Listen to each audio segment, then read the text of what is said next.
दोस्तों स्टडी 91 के online platform में आप सभी का बहुत बहुत स्वागत है। दोस्तों आज आप सभी के समक्ष केमिस्ट्री में अपने अगले लेक्चर को लेकर हाजिर हूं। आज हमारा 529 नंबर का लेक्चर है और आज की क्लास अगर आप देखते हैं तो पूरे 15,870 सवाल आपके तैयार हो जाएंगे। ठीक है, और आज एक नया टॉपिक लेकर हाजिर हूं। थोड़ा सा कठिन टॉपिक है। अगला 2-3 दिन दोस्तों आप बहुत परेशान रहने वाले हैं। क्यों? क्योंकि टॉपिक ही ऐसा है जहां आपका मन नहीं लगेगा, सवाल कठिन महसूस होंगे और आप जो है स्थिति ऐसी बनेगी कि आप क्लास छोड़कर भाग रहे होंगे। ठीक है, लेकिन मेरी आदत है चाहे सवाल कठिन बने चाहे आसान बने, मैं कोई भी टॉपिक छोड़ता नहीं। मैं चाहता था इस टॉपिक को स्किप भी कर सकता था, ना पढ़ा सकता था, क्योंकि कठिन है, हर बच्चे के लिए कठिन है। लेकिन ऐसा नहीं, देखिए सवाल तो आते ही आते हैं। आखिर स्क्रीन पर इतने सारे सवाल हैं और सवाल तो परीक्षा में पूछे जाते हैं, फिर मैं टॉपिक क्यों स्किप करूंगा? मैं तो कोशिश करूंगा कि मैं आपको ज्यादा समझा पाऊं। अच्छा, टॉपिक क्या है? रासायनिक अभिक्रियाएं। और आज की क्लास में हम सिर्फ और सिर्फ उत्प्रेरण के बारे में चर्चा करेंगे। ठीक है, बहुत शानदार सा टॉपिक है, कठिन जरूर है, लेकिन मुझसे आप पढ़ेंगे तो आपको कठिन नहीं लगेगा, आसान ही लगेगा। ठीक है, एक बात और बता दूं, हमने बहुत सारे पेड कोर्सेज स्टार्ट किया है। डेमो जो है दोस्तों मैं आप सभी को फ्री दे रहा हूं, तो कम से कम एक बार क्लास में आकर के, स्टडी 91 ऑफिशियल हमारा ऐप है, इसी पे सारी क्लास चलती है। क्लास में आकर के कम से कम दोस्तों एक बार डेमो आप जरूर देख लीजिए, यही आपसे निवेदन है। ठीक है, सवालों को स्टार्ट किया जाए। सुनिएगा, पहला सवाल दे रहा है कि रासायनिक अभिक्रिया में भाग लेने वाले पदार्थ क्या कहलाते हैं। देखिए एक्चुअली क्वेश्चन थोड़ा सा टेक्निकल इस टॉपिक से बनता है, ठीक है, लेकिन है आसान, उसे तोड़ना आप सीखिए। क्या लिख रहा है? कह रहा है मान लीजिए कोई रासायनिक अभिक्रिया हो रही है, ठीक है, कोई केमिकल रिएक्शन हो रहा है। रासायनिक अभिक्रिया का मतलब क्या दोस्तों? किसी तरह का कोई केमिकल रिएक्शन हो रहा है। आपसे सवाल कर रहा है कि इस केमिकल रिएक्शन में भाग लेने वाले, हिस्सा लेने वाले पदार्थ दोस्तों क्या कहलाते हैं। तो जो पदार्थ इस केमिकल रिएक्शन में भाग लेता है उसे हम क्या कहते हैं दोस्तों? उसको हम कहते हैं रिएक्टेंट। ठीक है, रिएक्शन में भाग लेने वाला रिएक्टेंट कहलाता है, ये आप याद रखेंगे। ये पदार्थ क्या कहलाता है? इसी को रिएक्टेंट कहा जाता है, रिएक्टेंट। अब आप कहेंगे सर शब्द तो हम पहली बार सुन रहे हैं। एक्चुअली इंग्लिश में ही पढ़ लो ज्यादा सही, क्योंकि हिंदी वाला शब्द और खतरनाक है। इसे कहा जाता है अभिकारक। क्या कहा जाता है? अभिकारक। अच्छा, होता क्या दोस्तों? ये जो अभिक्रिया में भाग लेने वाले पदार्थ होते हैं, जो अभिकारक होते हैं, ये रिएक्शन करने के बाद नया पदार्थ निर्मित कर देते हैं। ठीक है, तो अभिकारक के बारे में एक लाइन याद रखेगा कि यह अभिक्रिया कर नए पदार्थ का निर्माण करते हैं। इसको ऐसे करके लिख लीजिए दोस्तों, यह अभिक्रिया करके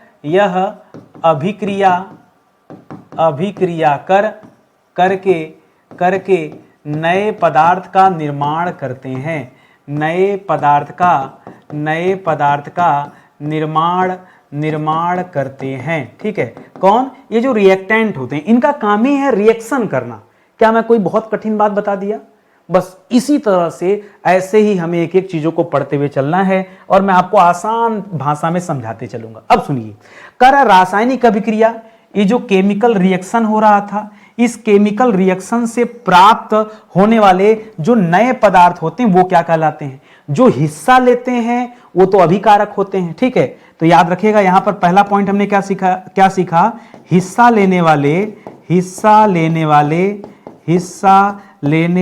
वाले पदार्थ क्या कहलाते हैं दोस्तों? इसको अभिकारक कहा जाता है। ठीक है, अच्छा, बदले में जो नए पदार्थ बनते हैं उन्हें दोस्तों क्या कहा जाता है? जैसे अभिकारक है उसी तरह से जो नया पदार्थ है ये होता प्रतिफल। इसे हम क्या बुलाते हैं? इसे हम कहते हैं प्रतिफल। प्रतिफल को इंग्लिश में कहते हैं प्रोडक्ट। क्या कहते हैं? अभिकारक के फलस्वरूप ये प्रोडक्ट बनकर दोस्तों तैयार होता है, और प्रोडक्ट का जो गुण होता है वो मूल पदार्थों से भिन्न होता है। ये जो बनेगा ना, इसमें मूल पदार्थों का गुण नहीं विद्यमान होगा, इसमें जो गुण होगा वो अलग होगा। मूल पदार्थों से भिन्न गुण पाए जाते हैं, इसलिए इसको याद रखा जाता है। ठीक है, तो लिखिएगा प्रतिफल में क्या होता है? मूल पदार्थों से भिन्न गुण पाए जाते हैं। भिन्न गुण पाए जाते हैं। ये दोस्तों आप याद रखेंगे। प्रतिफल में जो देखिए रिएक्शन करने के बाद जो नया बना है ना, उसका गुण एकदम अलग हो जाता है। ठीक है, उसका गुण अलग हो जाता है, ये आप याद रखेंगे। ठीक है, चलिए आगे बढ़ते हैं। अच्छा, गुण अलग होना समझ रहे हैं कि नहीं? मुझे पता है कि थोड़ा सा आपको डाउट हो रहा है, मैं ऐसे समझाऊं आपको, समझो। जैसे दो पदार्थों को मिलाकर जो एक तीसरा पदार्थ बन रहा है, उसमें कुछ ना कुछ सिमिलरिटी होना चाहिए ना उन्हीं दोनों पदार्थों का, लेकिन यहां ऐसा होता नहीं है। दो पदार्थों को मिलाएंगे, कुछ तीसरा बन जाएगा, उनका पिछले दो पदार्थों से कोई लेना देना ही नहीं होता है। ये स्थिति होती है, ये आप याद रखेंगे। अच्छा, कह रहा रासायनिक अभिक्रिया के फलस्वरूप कार्यविधि कैसी होती है? कैसे? ये केमिकल कार्यविधि का मतलब है ये केमिकल रिएक्शन होता कैसे है, ये आपसे पूछा जा रहा है। तो याद रखेगा, यहां से लिखेगा सर्वप्रथम अभिकारक। अच्छा, सबसे पहले ये जो अभिकारक होते, अभिकारक मैंने बोला, आप समझ गए ना? अभिकारक का मतलब रिएक्शन में हिस्सा लेने वाले पदार्थ। तो सबसे पहले अभिकारक टूटकर अणुओं में बदलते हैं। सर्वप्रथम अभिकारक टूटकर अणुओं में बदलते हैं, अणुओं में बदलते हैं। सबसे पहला काम क्या होता है? सबसे पहले अभिकारक, जब कोई भी रिएक्शन होता है उसमें हिस्सा लेने वाले जितने पदार्थ हैं वो टूटकर छोटे छोटे अणु में बदल जाते हैं। फिर क्या होता है? फिर अलग पेन से लिख रहा हूं, पुनः आपस में जुड़कर नए पदार्थ, और इसी को मैंने क्या कहा था? प्रतिफल। ठीक है, नए पदार्थ का निर्माण करते हैं। ठीक है, नए पदार्थ का निर्माण करते हैं। इस केमिकल रिएक्शन में होता क्या है? कोई दो पदार्थ मिलते हैं जिसको अभिकारक कहते हैं, उसके अणु टूटकर अलग हो जाते हैं, सब अलग अलग हो जाते हैं। ठीक है, फिर अपने हिसाब से नया रिएक्शन जनरेट होता है, वो एक नया पदार्थ होता है। बस यही तो है, यही तो कार्यविधि है केमिकल रिएक्शन का। चैप्टर अपने आप में बहुत खतरनाक है। आज का तो फिर भी ठीक है, कल का जो चैप्टर होगा ना, आप जान लीजिए क्लास छोड़कर भाग खड़े होंगे। तो यहां से अगर आप समझ लेंगे तब आपको आगे भी समझ में आने लगेगा, लेकिन तनिक भी अगर डिस्टर्ब हुए तो फिर बाद में मेरा दोष ना दीजिएगा कि नितिन सर जो है आपने नहीं बताया। ठीक है, मुझसे जितना बन पड़ता मैं समझा रहा हूं, सुनिएगा ध्यान से। वे अभिक्रियाएं, अभिक्रिया मतलब रिएक्शन। ठीक है, अब मैं बार बार इसको रासायनिक अभिक्रिया नहीं लिखूंगा। ठीक है, बड़ा शब्द है, छोटे में लिखते हैं। कह रहा वे रिएक्शन क्या कहलाते हैं? जो अग्र और पश्च यानी आगे और पीछे दोनों दिशाओं में होते हैं और ऊपर से कभी पूर्णता को प्राप्त नहीं करते। मतलब ये रिएक्शन कभी समाप्त ही नहीं होता। ऐसा भी रिएक्शन होता है क्या? हाँ, वो प्रतिफल, वो क्या करते हैं? अभिकारक से प्रतिफल, प्रतिफल से अभिकारक, अभिकारक से प्रतिफल, प्रतिफल से अभिकारक, ये उनमें चलता रहता है। एक चक्रीय मेथड है, ये चलता रहता है, ये कभी समाप्ति नहीं होता है। इसको कहते क्या है? इसको कहते हैं उत्क्रमणीय अभिक्रिया। ये इस रिएक्शन को क्या कहते हैं? इस रिएक्शन को कहा जाता है उत्क्रमणीय अभिक्रिया। देखिए, एक लाइन में आप याद रखेगा, उत्क्रमणीय अभिक्रिया की दो खासियत हैं। ठीक है, पहला, ठीक है, अग्र एवं पश्च दोनों दिशाओं में एक साथ, अग्र पश्च दोनों दिशाओं में, ठीक है, दोनों दिशाओं में एक साथ ये अभिक्रियाएं होती रहती हैं। इसीलिए इसका जो सिंबल होता है ऐसे होता है। ठीक है, ये आगे पीछे दोनों को दर्शा रहा है, एक चीज। दूसरा, कभी पूर्ण नहीं होता। ठीक है, कभी पूर्ण नहीं होती। ठीक है, ये ऐसे रिएक्शन है जो कभी कंप्लीट ही नहीं होगा, ये चलता रहता है। मान लीजिए सर कभी कंप्लीट हो गया तो, अरे होता ही नहीं है। मान लीजिए सर कभी हो गया तो, अच्छा मान लें तो उत्क्रमणीय नहीं कहलाएगा, फिर तो अनुत्क्रमणीय हो जाएगा। बस इतना सा अंतर है उत्क्रमणीय अनुत्क्रमणीय। हाँ, अनुत्क्रमणीय में पूर्ण हो जाएगा, उत्क्रमणीय में क्या होगा? कभी पूरा नहीं होगा। बस यही मेन अंतर तो दोस्तों यही है, इसको समझिएगा, उत्क्रमणीय अभिक्रियाएं। ठीक है, इसको रिवर्सिबल भी बोलते हैं। उत्क्रमणीय को क्या बोलते हैं? इसको इंग्लिश में रिवर्स शब्द से बना है, रिवर्सिबल। ठीक है, रिवर्सिबल रिएक्शन। ठीक है, रिएक्शन। ठीक है, इसको रिवर्सिबल रिएक्शन कहा जाता है क्योंकि ये रिएक्शन कभी कंप्लीट नहीं होता। सुनिए अगला सवाल, करें कौन सी अभिक्रियाएं सदैव साम्यावस्था प्रदर्शित करती हैं? सदैव एक ही अवस्था में रहती हैं, वो चक्री होती है ना, ये चक्री स्थिति में होती है। ठीक है, चक्री जानते हैं क्या होता है? ऐसे देखिए, जैसे घड़ी की सुई है, अब वो यहां से चली बेतारी, 12 से चली, 3 पे आई, 6 पे आई, 9 पे आई, फिर 12 पे चली गई, फिर 12 से बढ़ी, 3 पे आई, 6 पे आई, 9 पे आई, फिर 12 पे चली गई, 3, 6, 9, ऐसे करते करते दोस्तों घूम रही है लगातार, उसका कभी ये पथ कंप्लीट ही नहीं हो रहा। ये उत्क्रमणीय अभिक्रिया की तो बात कर रहे हैं। ये साम्यावस्था जो प्रदर्शित करती है, ये किसकी बात कर रहे हैं? यह उत्क्रमणीय अभिक्रिया में ही दोस्तों ऐसा होता है, ये आप याद रखेंगे, ठीक है। ये ऐसा होता है, इसको आप याद रखेंगे, ठीक है। जैसे दोस्तों मैं एक एग्जांपल ले लूं, मान लीजिए हाइड्रोजन है, हाइड्रोजन अब प्लस दोस्तों आप ले लीजिए आयोडाइड, ठीक है। हाइड्रोजन को ले लीजिए और क्या ले लीजिए, आयोडीन से ही बना हुआ है आयोडाइड, इनको लिख लीजिए, ठीक है। तो आयोडीन से है तो इसको I2 लिख दीजिए, इसको आयोडीन वाष्प बोलते हैं, इसको हाइड्रोजन बोलते हैं। H2 मतलब हाइड्रोजन हो गया, और इधर क्या हो गया, इधर हो गया आयोडीन वाष्प, ठीक है, आयोडीन वाष्प हो गया। इन दोनों में करा दिया गया रिएक्शन। अब देखिए जैसे ही इन दोनों में रिएक्शन होता है ना, ये दोनों मिल करके हाइड्रोजन आयोडाइड बनाते हैं। क्या बनाते हैं, ये दोनों मिल करके क्या बनाते हैं, हाइड्रोजन आयोडाइड। क्या बनाते हैं, आयोडाइड बनाते हैं, ये आप याद रखेंगे। और ये प्रक्रिया क्या होती, चलती रहती सतत। फिर हाइड्रोजन आयोडाइड टूट जाता है, फिर दोनों अलग हो जाते हैं, हाइड्रोजन अलग चला गया, आयोडीन वाष्प अलग हो गया, फिर दोनों जुड़ते हैं, फिर हाइड्रोजन आयोडाइड बनाते हैं, फिर टूटता है, फिर अलग होते हैं। इसी तरह से दोस्तों ये प्रक्रिया लगातार दोस्तों चलती रहती है, इसको आप याद रखेंगे, ठीक है। आगे बढ़िए, अगला सवाल दे रहा है कि अभिकारक का उत्पाद में परिवर्तन यह किस तरह की उत्क्रमणीय अभिक्रिया का उदाहरण है, यह आपको बताना है। देखिए अभिकारक का उत्पाद में परिवर्तन, हमेशा याद रखिएगा, यह अ को पकड़िएगा।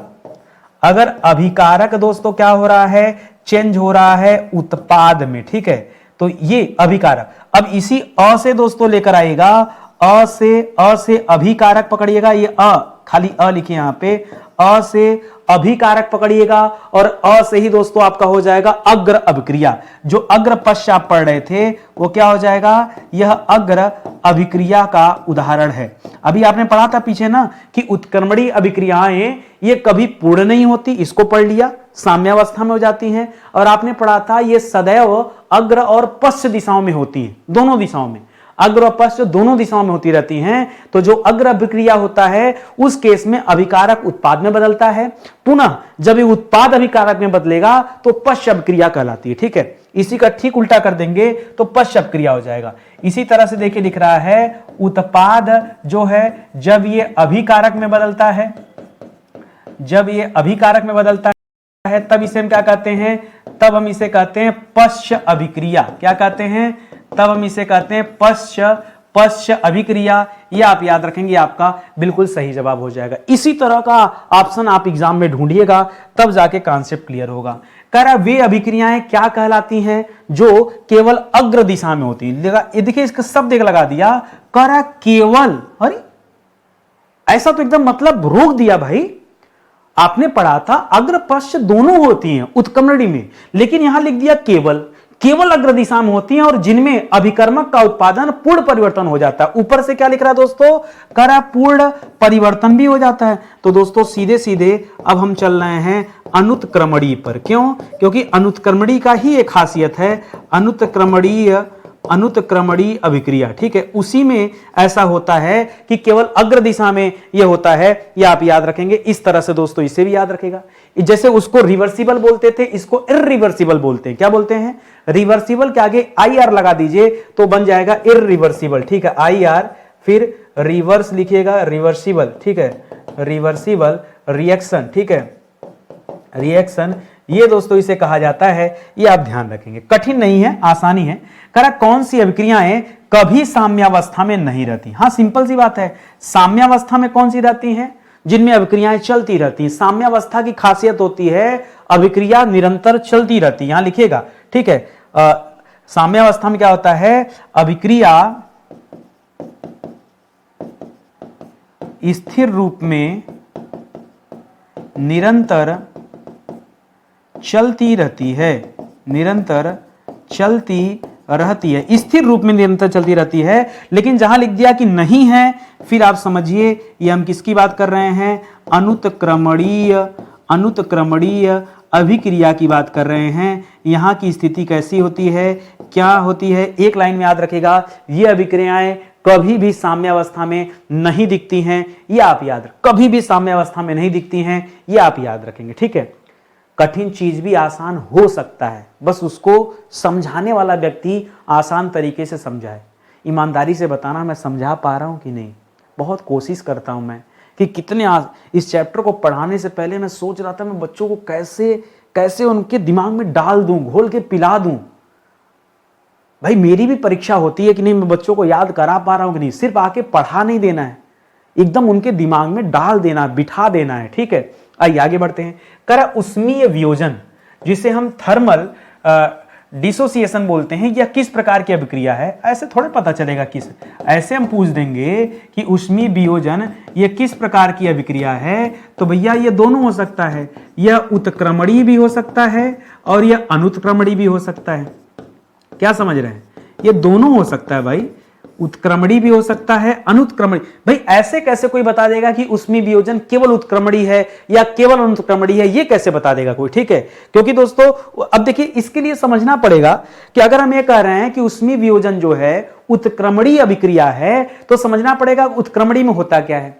एक लाइन में याद रखिएगा, जब उष्मा के प्रभाव से कोई यौगिक दो या दो से अधिक भागों में टूट जाता, बस उसी को क्या कहते हैं? उत्क्रमणीय कहते हैं, यानी पदार्थों का टूटना। तो ज्यादातर लोग इसको मानते हैं उत्क्रमणीय, और इसमें क्या होता है? उष्मा के कारण पदार्थ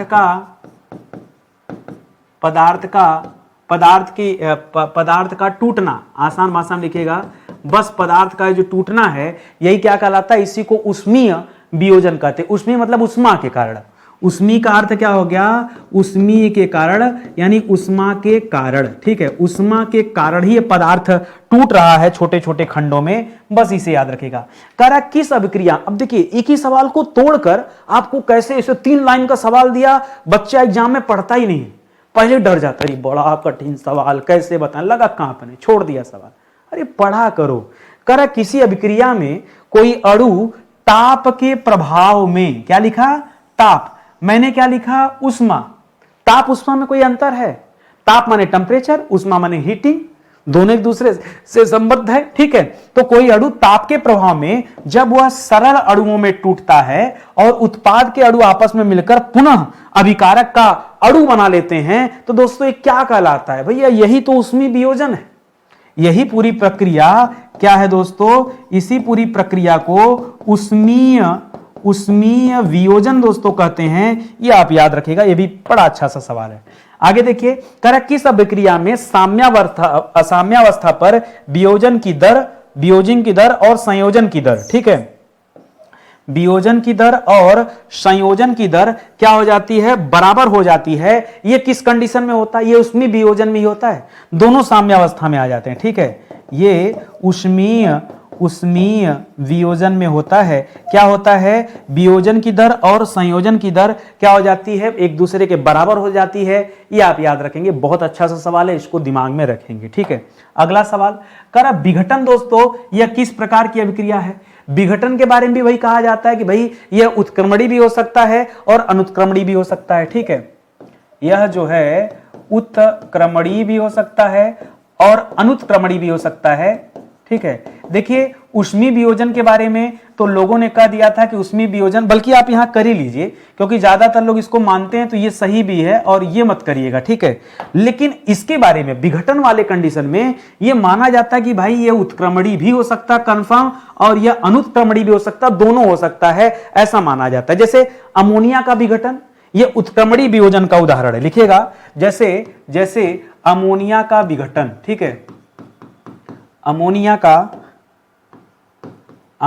का विघटन, जब अमोनिया दोस्तों टूटता है तो उसका विघटन जो होता है ये उत्क्रमणीय अभिक्रिया का उदाहरण होता है। जबकि पोटेशियम क्लोरेट जो होता है उसका विघटन, पोटेशियम क्लोरेट, एग्जाम्पल दे रहा हूं छोटा सा, ठीक है, पोटेशियम क्लोरेट का विघटन यह अनुत्क्रमणीय विघटन का उदाहरण होता है, यह आप याद रखें। तो विघटन दोस्तों किसी स्वरूप में हो सकता है, उत्क्रमणीय में भी हो सकता है, इसको एक जगह कहने से कोई मतलब नहीं है, ठीक है, इसको आप ध्यान में रखेंगे। और आगे देखिए, कह रहा कौन सी अभिक्रियाएं इतनी तीव्र गति से होती हैं कि वे तत्क्षण हो जाती हैं, इतना फास्ट होती हैं कि वो कब घटित हो जाती हैं आप देख भी नहीं पाते, तुरंत रिएक्ट कर जाती हैं। उनका नाम ही है दोस्तों तीव्र अभिक्रियाएं।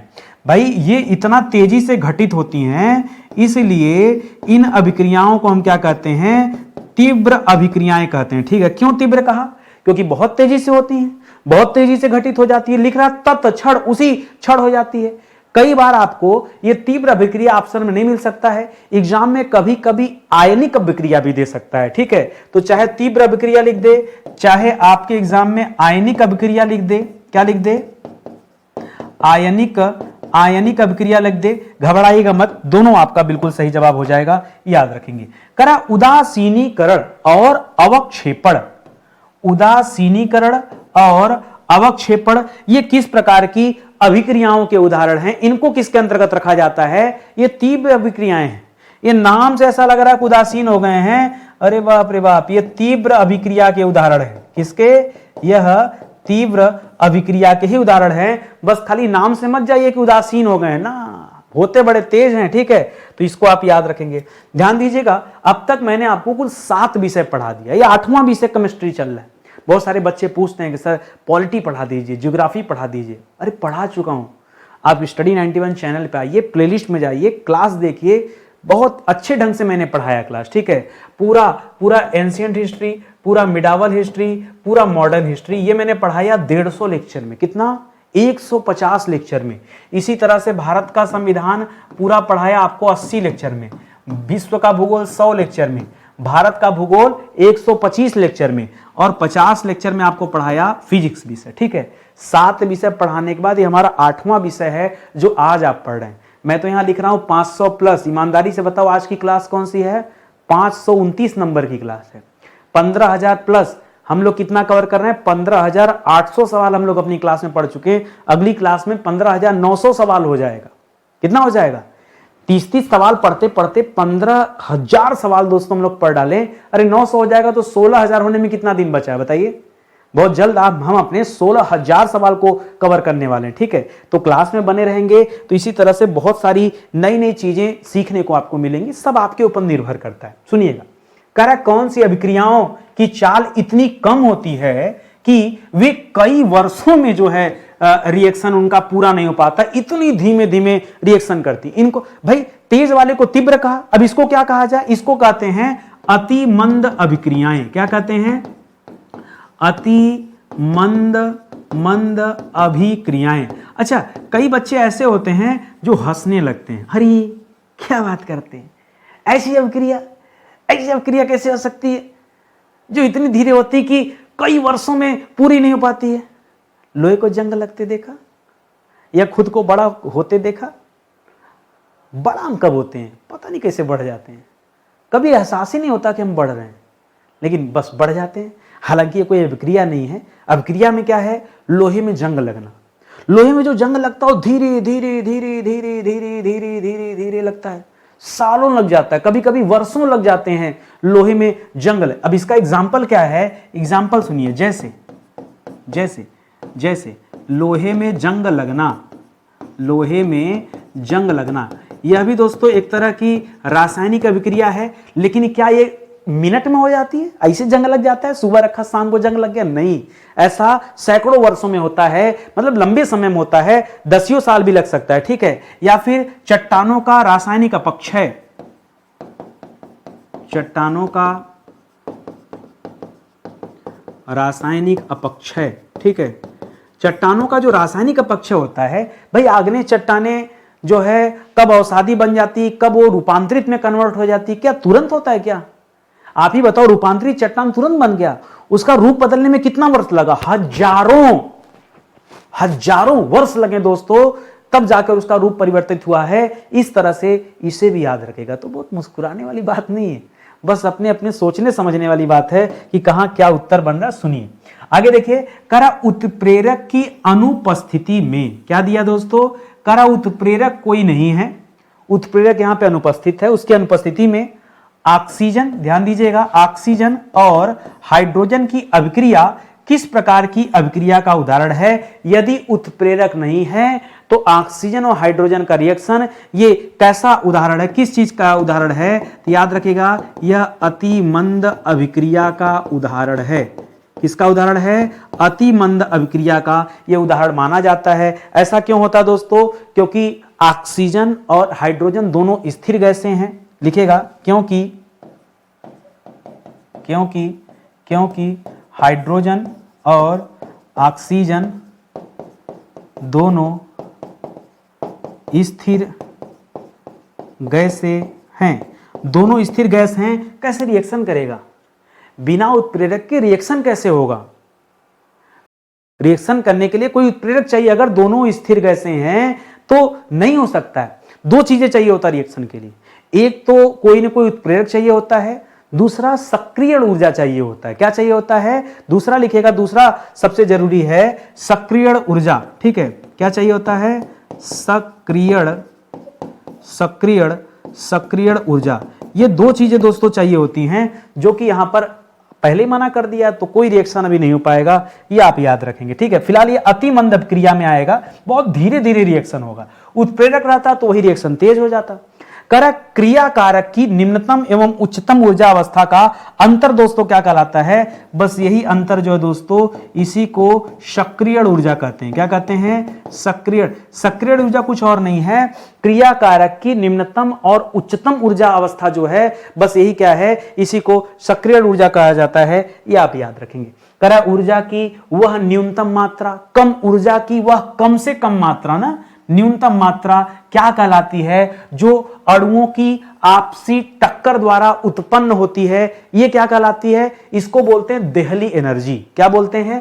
देहली। सर ये शब्द ही कभी जिंदगी में नहीं सुना। ठीक है, देहली ऊर्जा। ठीक है, देहली ऊर्जा बोलते हैं। ठीक है, देहली ऊर्जा, यह ऊर्जा की वह न्यूनतम मात्रा होती है, वह न्यूनतम मात्रा होती जो अणुओं की आपसी टक्कर के द्वारा, कोई अणु, जब दो अणु टकराते हैं, हम कह रहे हैं थोड़ी बहुत तो ऊर्जा निकल रही होगी, बस वही जो थोड़ी बहुत ऊर्जा है उसी को देहली ऊर्जा कहते हैं। थ्रेशोल्ड एनर्जी इसको बोलते हैं, इंग्लिश में इसको क्या बोलते हैं? थ्रेशोल्ड बोलते हैं। तो याद रखिएगा, थ्रेशोल्ड लिख लीजिएगा।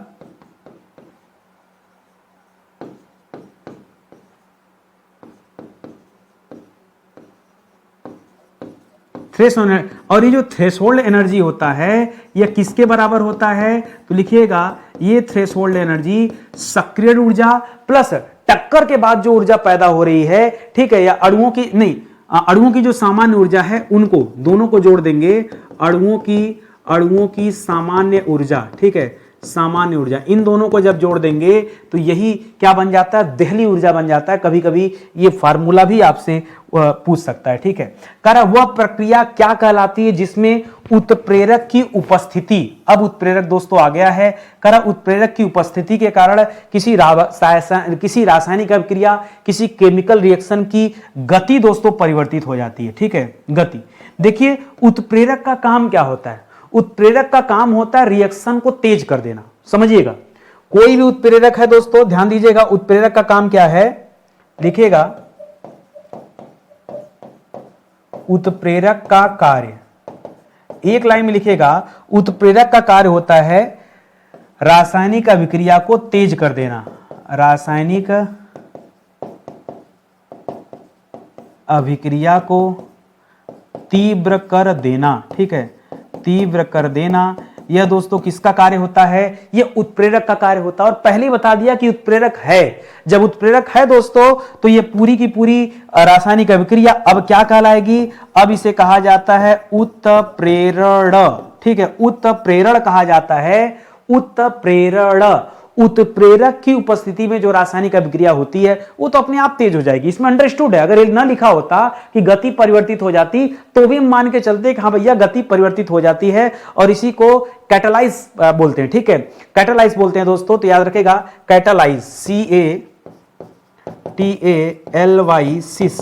ठीक है, कैटालाइसिस बोलते हैं दोस्तों, उत्प्रेरण कहा जाता है, यह उत्प्रेरक की उपस्थिति में होता है, यह आप याद रखेंगे। ठीक है, अगला सवाल, करा क्या उत्प्रेरक किसी क्रिया को आरंभ कर सकता है? नहीं, आरंभ नहीं कर सकता। ध्यान दीजिएगा, यहां पे आप ध्यान दीजिएगा, आरंभ नहीं कर सकता है, साफ साफ लिख दीजिए, आरंभ नहीं कर सकता है,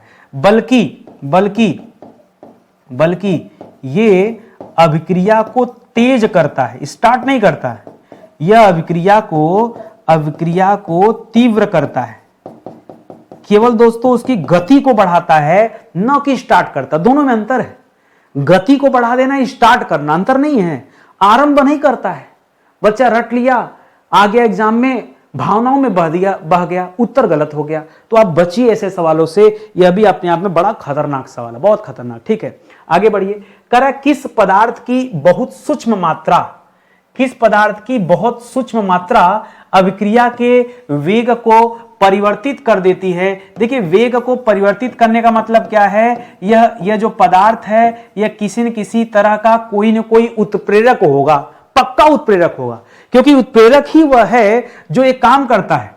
तो उत्प्रेरक की जो सूक्ष्म मात्रा होती है, ठीक है, इसकी थोड़ी सी मात्रा ही अभिक्रिया को बढ़ा दी। इसका काम ही क्या, अभिक्रिया को तेज कर देना। तो ये आप लाइन से याद रखिएगा, पीछे सिखा दिया भाई। करा रासायनिक अभिक्रिया में भाग लेने वाले कौन से पदार्थ भार तथा बनावट में अपरिवर्तित रहते हैं। तो दोस्तों, ये जो उत्प्रेरक होते हैं ना, ये जो उत्प्रेरक होते हैं ये हमेशा भाग और बनावट में दोस्तों ये अपरिवर्तित रहते हैं, इसमें कोई अंतर नहीं होता। इनका स्वभाव होता है अभिक्रिया को तेज कर देना, बस इतना याद रखिए। ज्यादा हिस्सा मिला देना, कम हिस्सा मिला देना, वो और स्पीड को बढ़ा देगा, कम कर देंगे थोड़ा कम स्पीड बढ़ाएगा। तो इसी तरह से इसको आप ध्यान में रखेंगे। ठीक है, कर जब उत्प्रेरक और अभिकारक एक ही प्रावस्था मतलब एक ही अवस्था, अवस्था किसका, अवस्था बोले तो पदार्थ की अवस्था। ठीक है, तो कह रहा है कि जब उत्प्रेरक और अभिकारक दोनों एक ही प्रावस्था में होते हैं, जैसे मान लीजिए दोनों ठोस में है, ठीक है, या दोनों द्रव अवस्था में, या दोनों गैस अवस्था में, मान लीजिए ऐसा कुछ भी दे दिया, कोई मतलब एक ही प्रावस्था में है, तो इसे क्या कहा जाता है, सीधे सीधे भैया एक जैसे हैं तो सजातीय कहेंगे। क्या कहेंगे, सजातीय कहेंगे, या समांगी कहेंगे। क्या कहेंगे, समांगी या सजातीय, क्योंकि उत्प्रेरक की बात हो रही तो इसके आगे शब्द लगा दीजिएगा उत्प्रेरक। ठीक है, तो इसे क्या कहा जाएगा, समांगी उत्प्रेरक। ठीक है, जब अभिकारक और उत्प्रेरक दोनों एक ही अवस्था में होते हैं, अभिकारक और उत्प्रेरक जब दोनों एक ही, भाई अभिकारक मतलब क्या, रिएक्शन में भाग लेने वाले, वो और उत्प्रेरक दोनों एक ही अवस्था में होते हैं, तब दोस्तों उसे समांगी कहा जाता है। अभिकारक का मतलब क्या है, ध्यान दीजिएगा, रिएक्शन में, ठीक है, रिएक्शन में भाग लेने वाले,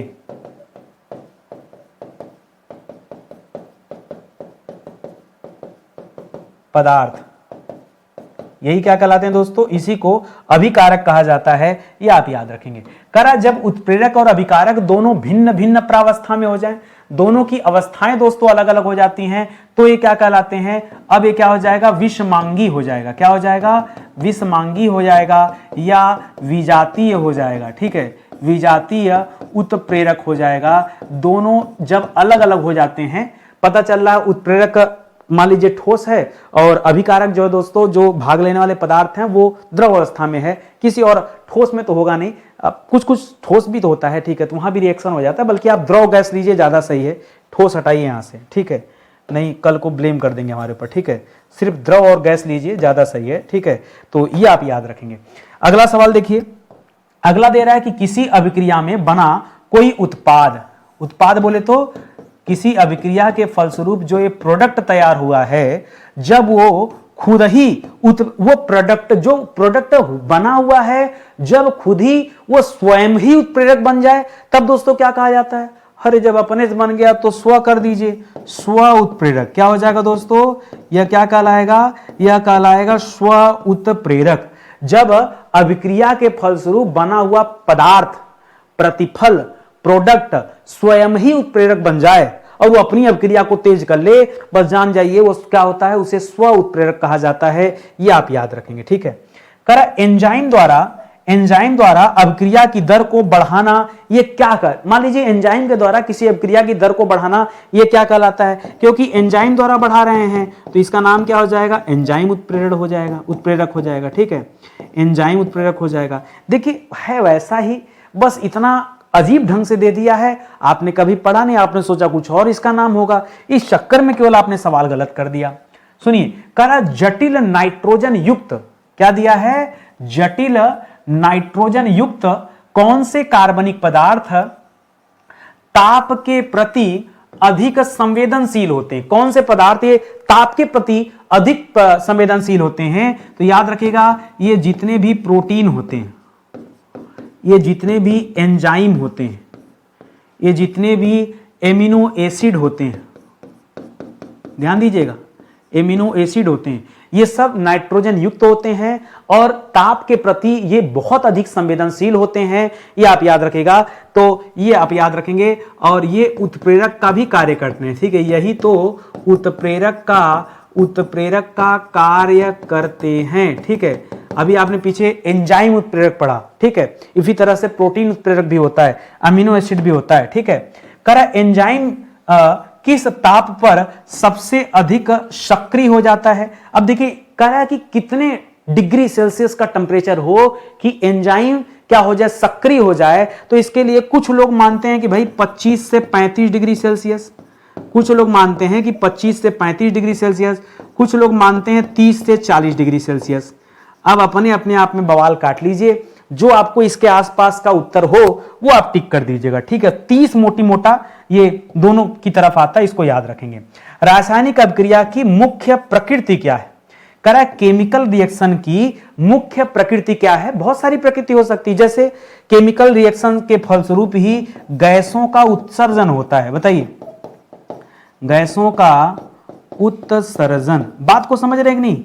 देखिए आपको बताना है कि केमिकल रिएक्शन अगर कहीं हो रहा है तो वहां कौन सी घटना घटेगी? भाई गैसों का उत्सर्जन होगा, टेम्परेचर में बदलाव हो सकता है, तापमान में बदलाव हो सकता नहीं हो सकता है, तापमान में बदलाव हो सकता है। कैसे? केमिकल रिएक्शन हो रहा है तो उसका प्रभाव टेम्परेचर पे भी पड़ता है, या फिर रंग एवं अवस्था में भी परिवर्तन हो सकता है। पदार्थ के रंग एवं अवस्था में भी दोस्तों परिवर्तन हो सकता है। तो इस तरह से बहुत कुछ हो सकता है केमिकल रिएक्शन के फलस्वरूप। बाकी ये उत्पाद पैदा होता है वो तो अपनी जगह है, वो तो होगा ही। केमिकल रिएक्शन हो रहा है तो कोई ना कोई उत्पाद तो बनेगा ही, ठीक है। तो इसे दोस्तों आप याद रखेंगे। तो आज का ये टॉपिक बहुत कठिन था, ऐसा मुझे लगा, लेकिन ये टॉपिक आसान भाषा में मैंने आपको समझा दिया। तो आपको कैसा लगा आप मुझे बताइए, ठीक है। बहुत मेहनत से क्लास में बना रहा हूं, लेकिन जितना व्यूज आना चाहिए ना वो आता नहीं। बड़ा कष्ट होता है कि बच्चों को चाहिए क्या, मुझे नहीं समझ पे आ रहा।